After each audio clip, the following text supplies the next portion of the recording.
మీరు 'ప్రాడా' అని ఒక ఇటాలియన్ ఫ్యాషన్ కంపెనీ గురించి వినే ఉంటారు. అంటే దాంట్లో అన్ని ఐటెమ్స్ తయారు చేస్తూ ఉంటారు. గాగల్స్, చెప్పులు అలాంటివి వెరీ కాస్ట్‌లీ, ఎక్స్‌పెన్సివ్ ఉంటాయి. సో, రీసెంట్‌గా మీ ఒకటి కోల్హాపూర్ చెప్పులు అంటే మీ అందరికి తెలిసే ఉంటది గదా! అంటే ఇట్లా ఒకటి స్పెషల్ అవి. కోల్హాపూర్ చెప్పులంటే ఎక్కడైనా దొరుకుతాయి అవి.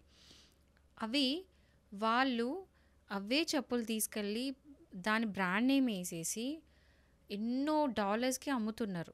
అంటే వెరీ కాస్ట్ ప్రైస్‌కి అవే చెప్పులు అమ్ముతున్నారు. సరే అమ్ముకోనియండి. మనది కాపీ కొట్టి అమ్మేశారు.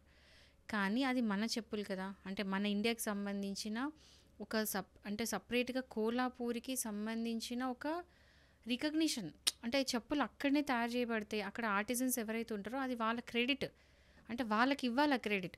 సో, ఆ వాళ్ళకి క్రెడిట్ ఇవ్వకుండా కనీసము ఇండియాకి కూడా క్రెడిట్ ఇవ్వకుండా అదేదో వాళ్ళే కొత్తగా ఏదో తయారు చేస్తున్నట్టు తయారు చేసి బయట అమ్ముతున్నారు. అండ్ వరల్డ్‌కి అది తెలీదు. ప్రపంచానికి అది తెలీదు.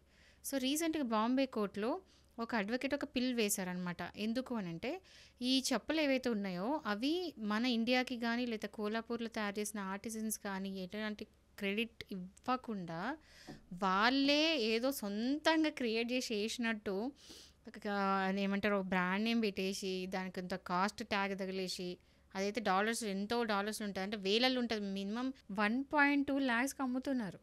సరే ఎంతకైనా అమ్ముకోనియండి మన క్రెడిట్ ఏదో మనకి ఇవ్వాలిగా. సో అది ఇవ్వకుండా అమ్ముతున్నారని చెప్పేసి పిల్ అనేది ఫైల్ చేశారు. చూద్దాం మరి ఆ కేసులో ఏమవుతుందో.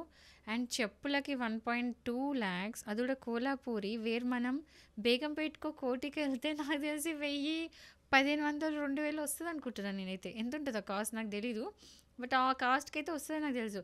దానికి ఒక ట్యాగ్ తగిలేసి 1,20,000కి అమ్ముతున్నారు. షాకింగ్ అసలు.